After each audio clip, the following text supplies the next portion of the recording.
Assalamualaikum Bu Fira. Waalaikumsalam Pak Maji. Oke, gimana kabarnya hari ini? Alhamdulillah baik Bapak. Bapak gimana kabarnya hari ini? Alhamdulillah baik juga, tetap semangat gitu ya. Semangat Pak.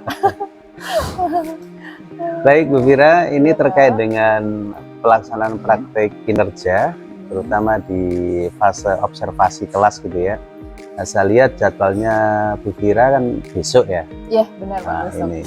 Jadi nanti di percakapan ini ada beberapa tujuan yang ingin kita capai, terutama terkait dengan rencana observasinya. Oh, iya, Nah, nanti kita akan melihat rencana yang akan dilakukan Bu Fira pada saat proses pembelajaran itu apa saja gitu Oh ya. iya, siap Supaya ada gambaran gitu ya.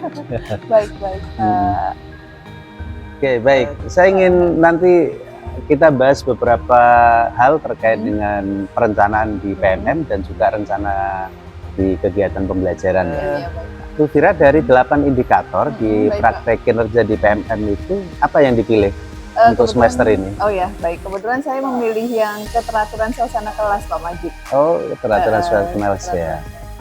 Nah, itu kan ada beberapa target perilaku ya. Iya benar-benar Pak. Apa-apa yang mau dilakukan Saya di kelas? memilih ketiga perilakunya Pak. Oh, tiga-tiganya? Iya. Yang pertama terkait komunikasi positif terhadap anak-anak juga. Iya. Yang kedua itu saya memilih yang pengelompokan kelas, pengelompokan pembelajaran maksudnya Pak, diskusinya. Diskusi gitu. dalam kelompok gitu Ya, ya. kemudian saya juga mengingatkan terkait kesepakatan kelas yang sudah saya buat dengan anak-anak. Oh, karena periode sebelumnya kan Sudah, disiplin positif disiplin itu ya, positif, kesempatan benar, kelas Pak. ya. Iya, benar. Wah, ini nanti keren ini, ada 3 perilaku yang akan dilakukan di kelas Iya, ini ya. Pak. Oke, baik. Bu Fira, untuk praktek observasi besok, apa materi apa yang mau disampaikan ke anak-anak ini? Oke, baik. Kebetulan saya mengajar di materi konstruksi jalan dan jembatan, mapelnya itu ya Pak ya. Oh, iya. Untuk materinya saya memilih spesifikasi perkerasan jalan. Perkerasan jalan. Perkerasan Ya. jalan. Apa itu? Gambarannya gimana itu Oh iya, perkerasan jalan? gambarannya perkerasan jalan tuh gini Pak. Jadi peserta didik tuh nanti tahu bahan-bahan apa saja yang ada dalam perkerasan jalan tersebut, fungsinya, jenis-jenis perkerasannya. Selain itu juga peserta didik nanti harus tahu juga definisi dari perkerasan jalan sendiri itu apa, Pak? Oh, gitu ya. Iya. Kalau untuk tujuannya, tujuan pembelajaran yang ingin dicapai, Oh gitu ya. Ya, tujuan pembelajarannya sama seperti yang tadi saya sampaikan Pak. Yang pertama itu peserta didik mampu menjelaskan definisinya dari perkerasan jalan itu seperti apa. Kemudian peserta didik mampu memahami fungsi-fungsinya Pak. Ada fungsi-fungsinya dari masing-masing perkerasan jalan tersebut. Kemudian ada lapisannya Pak. Jadi jalan itu ada lapisannya Oh, apa iya, saja. gitu ya. Terus bahannya yang kuat itu nanti seperti apa. Itu yang nanti kita pelajari di materi kali ini. ya, kelihatan menarik ini. Saya besok ikut belajar juga ini Baik, Pak. tentang perkerasan jalan gitu ya. Oke, baik. Bisa digambarkan secara umum desain pembelajaran besok itu seperti apa?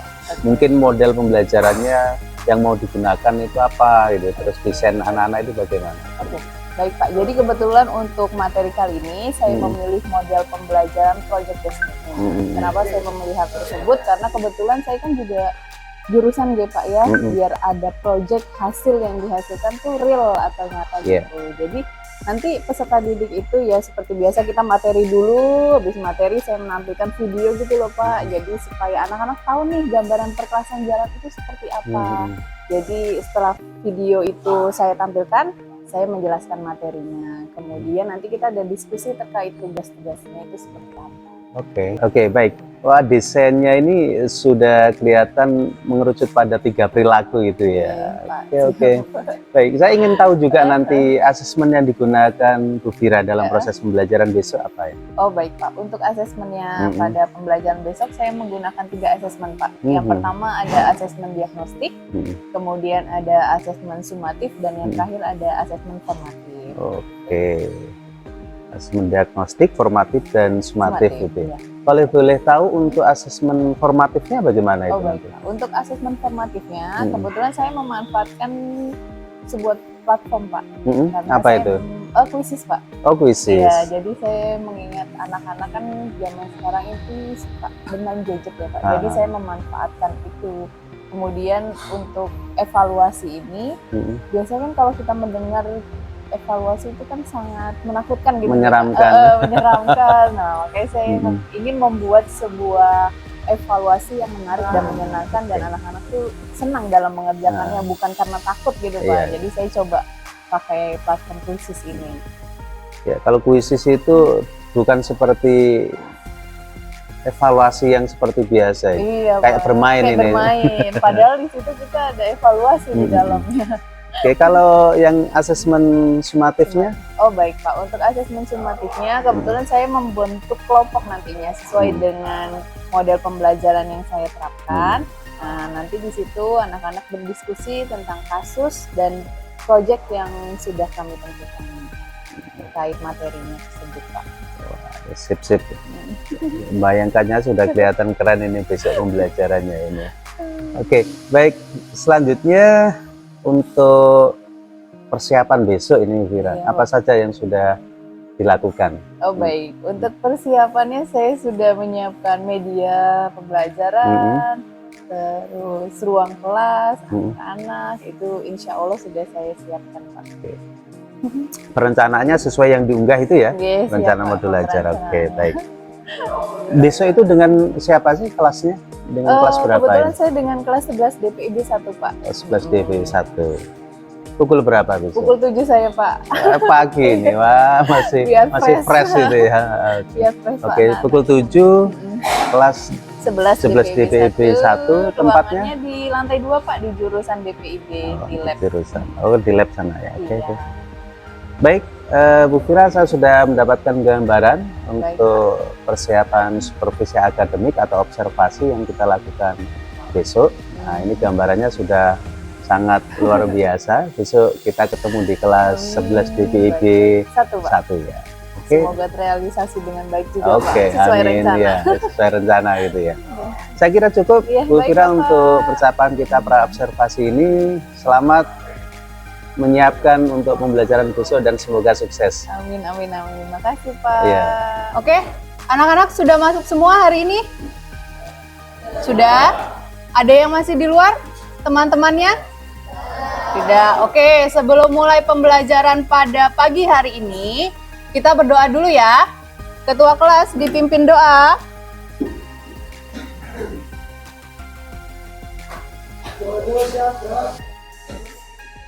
Sebelum kita memulai pelajaran hari ini, mari kita berdoa agar diri itu yang tepat.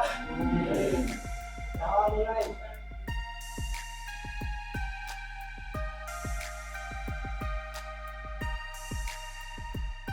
Oke anak-anak, gimana kabarnya hari ini? Gimana kabarnya hari ini? Oke, alhamdulillah baik. Kayaknya semangat banget ya pada pagi hari ini. Semoga di pertemuan selanjutnya kalian tetap semangat seperti ini, ya. Oke anak-anak. Sebelum masuk ke materi, ya di pertemuan sebelumnya kan Bu Olive sudah dengan kalian sudah melakukan kesepakatan kelas. Ya, masih ingat nggak kesepakatan kelas kita? Masih ingat nggak? Masih. Dari kesepakatan kelas yang sudah kita buat di pertemuan sebelumnya, ya, kira-kira ada yang ingin dirubah dari kesepakatan kelas ini? Ada yang ingin dirubah nggak? Nggak ada? Berarti tetap ya? Tetap ini ya? Oke. Kalau gitu kesepakatan kelasnya tidak ada yang dirubah. Kita mulai masuk ke materi. Ya, tapi sebelum masuk ke materi, ya Bu Olive mau ngetes dulu nih kalian yang ada di sini semua nih, ya murid-muridnya Bu Olive, fokus nggak sama pelajaran hari ini? Kita ice breaking dulu ya. Kita main tebak-tebakan. Ya, silakan ditebak dari ice breaking ini.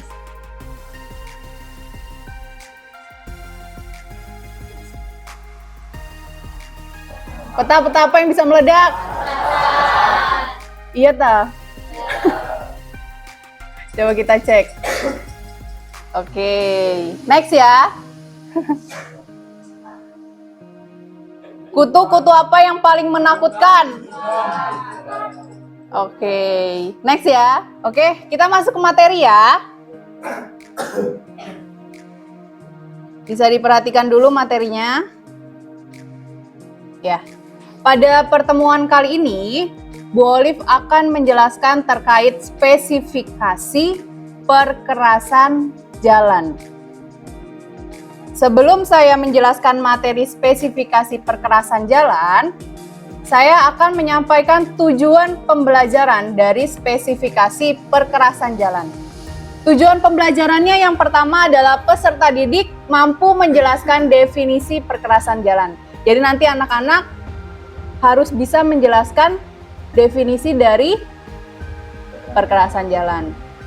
Yang kedua, peserta didik mampu memahami fungsi dari konstruksi perkerasan jalan. Yang ketiga, peserta didik mampu memahami jenis-jenis dari perkerasan jalan. Dan yang terakhir, peserta didik mampu mengidentifikasi bahan-bahan apa saja dalam perkerasan jalan. Bisa dipahami dari tujuan pembelajarannya? Jadi ada 4 poin yang nanti harus kalian pelajari ya. Oke, kemudian untuk lingkup penilaiannya, pada spesifikasi perkerasan jalan ini ada 3 penilaian yang nantinya Bu Olive ambil. Ya, penilaian yang pertama yaitu asesmen diagnostik. Nah, nanti di situ ada pertanyaan pemantik sebelum masuk ke materi. Ya, yang kedua ada asesmen sumatif. Ya, di asesmen sumatif ini nanti kalian ada tugas kelompok. Ya, satu kelompok terdiri dari 4 sampai 5 peserta didik. Ya. Terus yang ketiga ada asesmen formatif. Nah, asesmen formatif ini setelah asesmen sumatif dan diagnostik terlaksana. Oke? Oke, next di sini untuk asesmen diagnostik dulu. Ada yang tahu nggak perkerasan jalan itu apa? Dari semuanya nih, kan siswanya di sini nih ada 34. Yang nggak masuk 4 berarti kan ada 30. Dari semua siswa di sini, Bu Olive tanya, ada yang tahu nggak perkerasan jalan itu apa? Aspal, ada lagi perkerasan jalan yang lain? Beton, ada lagi? Perkerasan jalannya? Ada paving, ya kan? Kalau cor kan sama seperti beton. Ya, oke. Kemudian yang kedua, ada yang tahu nggak perkerasan jalan itu diklasifikasikan menjadi berapa? Ada yang jawab 2. Ada lagi yang lain? 2 itu apa aja, Mas? Perkerasan lentur dan perkerasan kaku. Bagus, tapi kurang tepat. Ada lagi yang lain? Yang lain? Nggak ada? Oke, nanti terkait 2 pertanyaan tersebut akan kita jawab bersama-sama di slide selanjutnya. Ya, sebelum masuk ke materi, bisa dilihat dulu video animasi terkait perkerasan.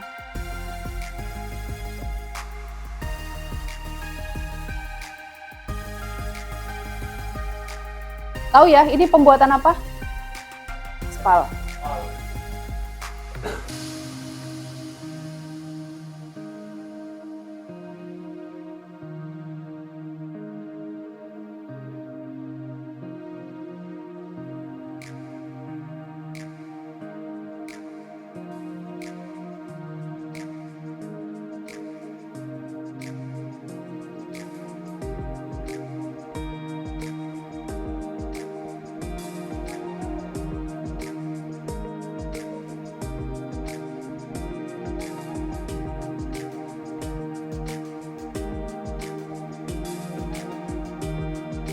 Nah, ini aspalnya, agregatnya diklasifikasikan. Jadi ada yang paling halus sampai yang tekstur paling kasar.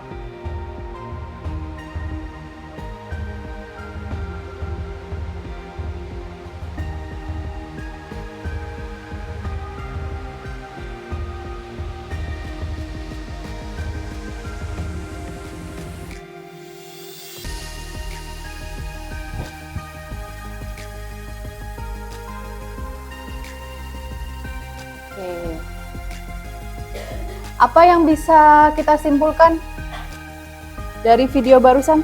Banyak langkahnya dalam pembuatan aspal, ya.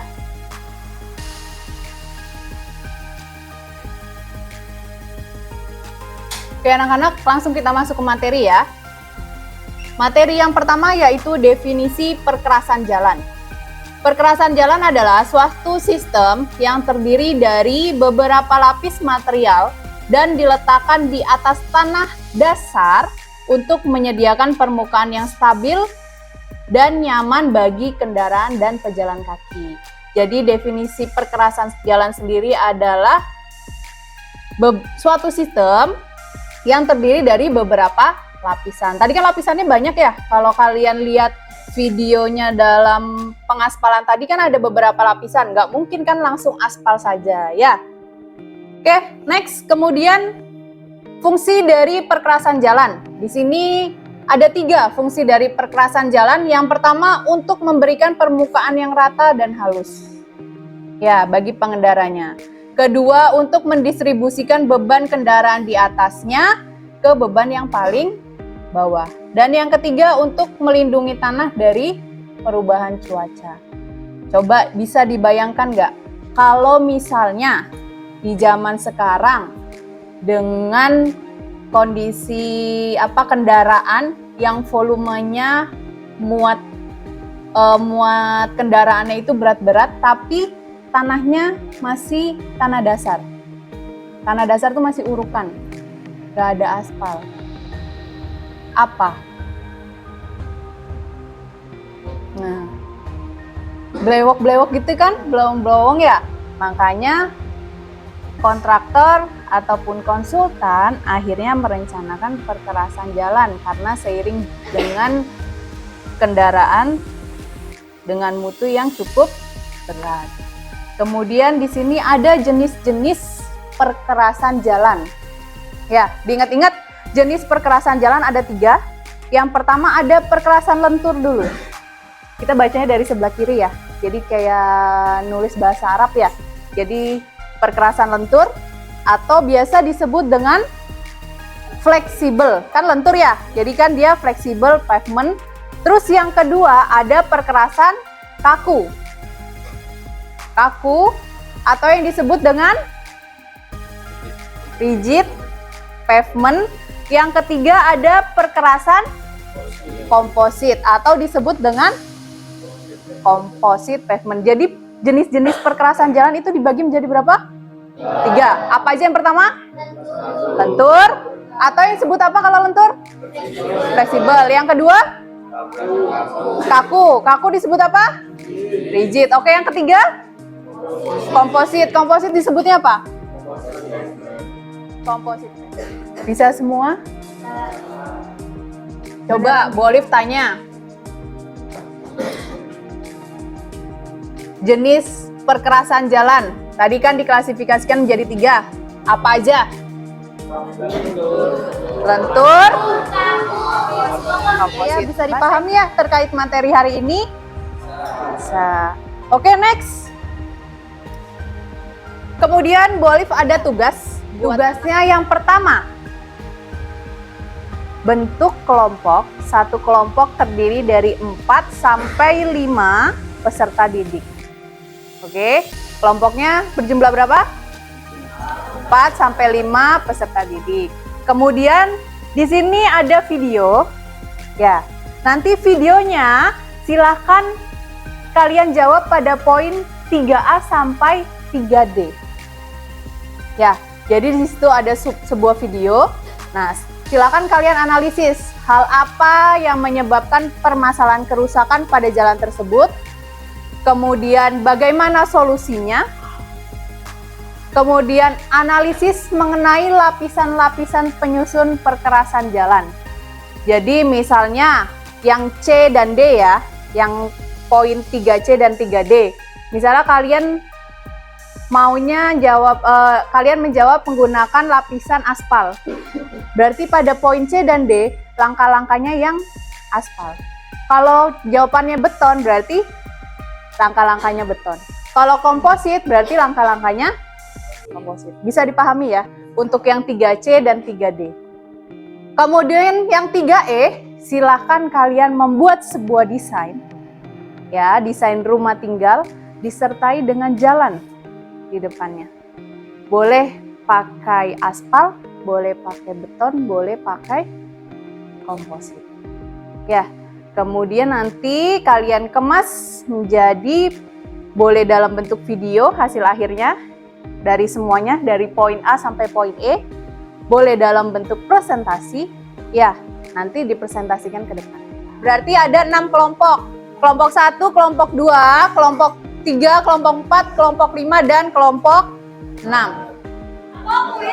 Luas jalan 5,5 meter. 7 meter. Nah, 7. Jalan 7 tapi di perumahan. Ya. Berarti perumahannya elit, kayak Citraland. Ya.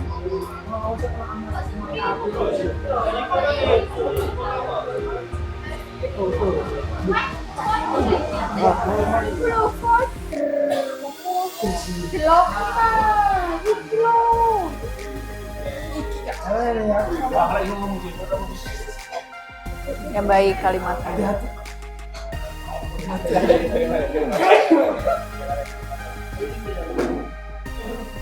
Oke, waktunya sudah selesai semua ya terkait tugasnya. Sekarang dipresentasikan hasil dari yang sudah kalian buat. Silakan kelompok 1 maju ke depan. Assalamualaikum warahmatullahi wabarakatuh. Kami kelompok 1 ingin mempresentasikan tentang kegiatan kami. Pertanyaan yang pertama yaitu A. Hal apa yang menyebabkan permasalahan kerusakan jalan? Jawabannya, banyak kendaraan pengangkut logistik yang bermuatan berat berlalu lalang, serta muatan yang diangkat lebih beban. Yang B, bagaimana solusi dari permasalahan kerusakan jalan? Yaitu perbaikan khusus dari pemerintah dengan diberikan urutan sementara untuk perbaikan jalan dari pemerintahan. Sekian dari nomor 1. Mohon maaf apabila ada salah kata. Jadi, assalamualaikum warahmatullahi wabarakatuh. Oke, mulai ya.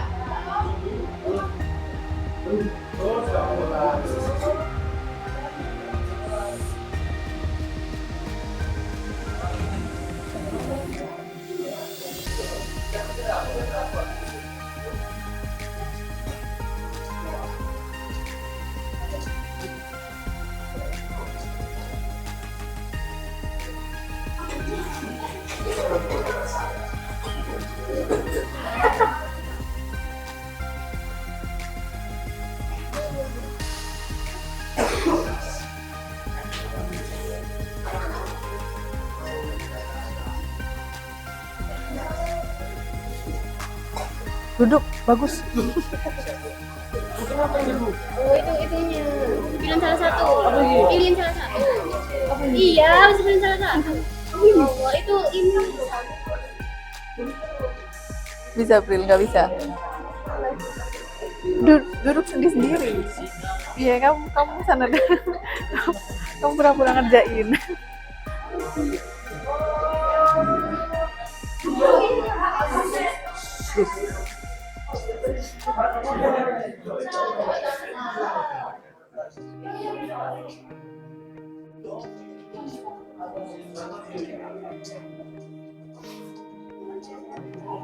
Obey masih memimpin.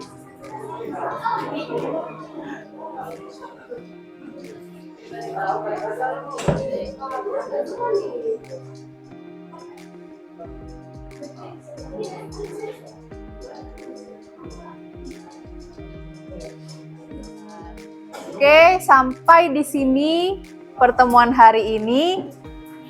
Jangan lupa kursinya dikembalikan yang rapi, keyboardnya dirapikan, monitornya dimatikan, ya. Untuk pertemuan minggu depan, materi yang akan kita bahas yaitu spesifikasi jembatan. Ya, nanti kalian bisa cari referensi materi terlebih dahulu terkait spesifikasi jembatan. Oke, saya akhiri berdoa terlebih dahulu.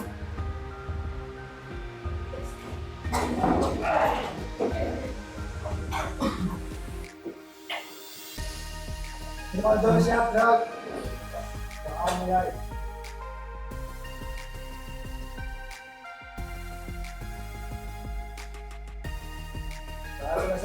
Oke, wassalamualaikum warahmatullahi wabarakatuh. Baik, assalamualaikum Bu Fira. Waalaikumsalam Pak Maji. Ya, baik. Gimana perasaannya setelah kemarin? Observasi ya Pak. Ya. Awalnya saya deg-degan Pak, Mm-mm. tapi seiring proses berjalan, Iya. alhamdulillah lebih tenang. Oke. Karena berasa diuji gitu Pak Ah. sama pengawas. Kalau dari segi ini kan proses pembelajaran ketika dilakukan supervisi atau observasi itu kan tentu ada persiapan-persiapan khusus. Kalau dibandingkan gitu ya dengan sebelumnya pada saat observasi itu bagaimana? Dari segi persiapan ataupun Kalau dari segi persiapannya, alhamdulillah yang saya siapkan itu berjalan dengan lancar Pak semuanya, Oke. sesuai dengan doa-doa yang sebelumnya sudah disampaikan. Alhamdulillah. Oke, kalau dari ini apa yang dilakukan Bu Fira kemarin tentu ada yang dirasakan gitu ya, yang dirasakan terutama terkait dengan apa sih yang menurut Bu Fira itu ada kekuatan atau keunggulan pada saat proses pembelajaran kemarin. Oh baik Pak. Kalau menurut proses yang kemarin ya Pak, Iya. yang menurut saya pribadi itu keunggulannya itu pada tahap pengelompokan siswa. Nah, di pengelompokan siswa kan setelah itu berdiskusi di situ ya Pak. Iya. Saat diskusi itu peserta didik benar-benar melakukan diskusi sesuai pada prosedurnya. Biasanya kan ada ya Pak ya, saat proses diskusi itu anak-anak kadang malah bersandar atau ngobrol hal-hal yang tidak sesuai dengan kurang mata fokus bacaan, gitu ya. gitu. Tapi yang kemarin tuh alhamdulillah anak-anak fokus. Mungkin materinya kan karena baru ya Pak ya, terus jalan itu kan juga sering kita lewati, jadi penasaran juga nih anak-anak ada apa aja sih lapisannya. Oh, saya juga tertarik kemarin. Kalau jalan di jalan raya dengan apa di bandara, ini ternyata berbeda-beda lapisannya Pak. itu ya. Anak-anak bisa menyesuaikan itu, mencari referensi-referensinya sesuai dah Pak dengan prosesnya. Oke.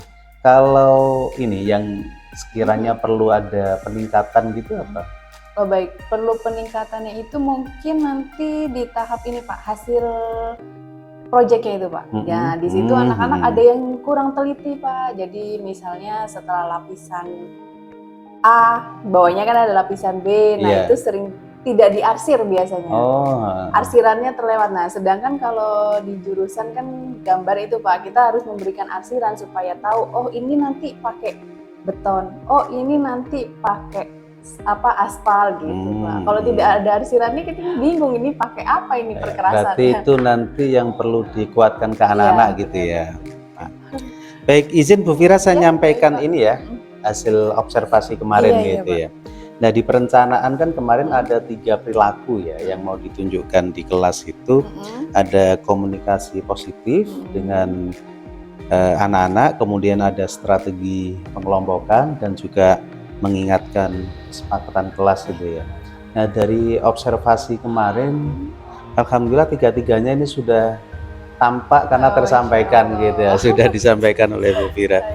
Dan 3 perilaku ini secara aktif sudah dilakukan oleh Bu Fira maupun oleh anak-anak. Misalkan kemarin komunikasi yang dibangun Bu Fira itu adalah komunikasi positif yang membangkitkan motivasi semangat ke anak-anak, termasuk ada proses untuk mengingatkan kembali kesepakatan kelas yang sudah dibuat oleh anak-anak supaya anak-anak itu nanti menjadi budaya positif gitu ya, ketika diingatkan perilakunya yang harus dilakukan, yang tidak boleh gitu ya. Dan termasuk pengelompokan sebagai tugas proyeknya itu ya. Saya sepakat tadi yang disampaikan mengenai keunggulan dari proses itu, termasuk anak-anak meskipun dengan waktu yang sekian itu tapi dia bisa bekerja dalam kelompok dan mendapatkan proyek gambaran dari yang sudah ditugaskan. Nah, termasuk saya juga tertarik dengan asesmen yang digunakan gitu ya. Asesmen digunakan itu asesmen formatif gitu ya. Itu membangkitkan semangat anak-anak untuk berproses belajar lagi. Karena biasanya kalau materi itu lama gitu ya, kemudian biasanya kesadaran penuhnya, mindfulness-nya itu kadang turun gitu ya. Menurun ya Pak menurun ini, tapi dengan kuisis itu mereka kembali lagi. Nah, itu artinya wah ini pembelajaran sosial emosional juga sudah masuk ini gitu ya. Nah, itu menarik apa penggunaan kuisis untuk di proses asesmen formatifnya ini. Dan mungkin catatan saya untuk yang di asesmen formatif itu tetap dipertahankan dan jika memungkinkan bisa menggunakan platform yang lain supaya anak-anak itu mungkin mendapatkan oh ternyata asesmen formatif dengan berbagai platform itu bisa dilaksanakan ya. Misalkan menggunakan Kahoot gitu ya. Nah, itu juga menarik mungkin juga dengan anak. Dan keunggulannya yang asesmen yang sudah dilakukan itu kan sudah ada rekap otomatis gitu ya. Iya benar Bapak. Dan anak-anak kan sudah tahu langsung, real time-nya kan sudah tahu. Nah, ini yang mungkin nanti tetap perlu dipertahankan dan secara garis besar proses observasi kemarin keren lah, sudah berjalan dengan baik gitu ya. Terima kasih Bapak. Oke. Baik, saya ingin ini lagi terkait dengan setelah observasi, kita sudah tahu mengenai keunggulan dan hal yang perlu ditingkatkan dan catatan observasi yang sudah saya sampaikan tadi. Kalau untuk kedepannya itu upaya peningkatan kompetensi diri ya supaya proses pembelajaran itu tetap diberikan oleh Bu Firas menarik, menyenangkan terus itu apa yang kira-kira yang mau dilakukan oleh Bu Firas? Kompetensi diri ya iya, Pak ya. Peningkatan kompetensi diri. Mungkin saya akan mengikuti workshop atau pelatihan-pelatihan Pak. Nanti saya kembangkan, saya terapkan ke anak-anak. Apalagi yang khususnya di bidang IT ya Pak, mengikuti zaman anak-anak sekarang biar tidak terlalu bosan dengan proses pembelajaran. Apalagi pembelajaran saya kan jurusan biasanya itu dari pagi sampai pulang. Nah, itu kan pasti jenuh nih Pak. Nah, kita harus memasukkan platform-platform media pembelajaran yang menarik untuk anak-anak. Mungkin itu yang akan saya lakukan. Nah, ini untuk tindak lanjutnya kalau di perilaku kinerjanya kan dari 8 indikator kan disiplin positif sudah, keteraturan kelas sudah. Ini periode berikutnya kira-kira apa ini yang mau diambil ini? Rencananya ya Pak, ini rencana saya semoga terrealisasikan. Itu saya inginnya umpan balik yang konstruktif itu Pak. Umpan balik konstruktif itu ya. Wah, itu luar biasa nanti jadi anak-anak tahu yang sudah dilakukan itu pada tahap mana dan kemudian nanti Bu Fira bisa memberikan feedback atau umpan balik positif pada anak-anak. Semoga terrealisasikan. Oke, baik. Saya kira itu Bu Fira untuk percakapan setelah observasi. Luar biasa, tetap semangat memberikan layanan pembelajaran kepada anak. Terima kasih. Assalamualaikum warahmatullahi wabarakatuh. Waalaikumsalam.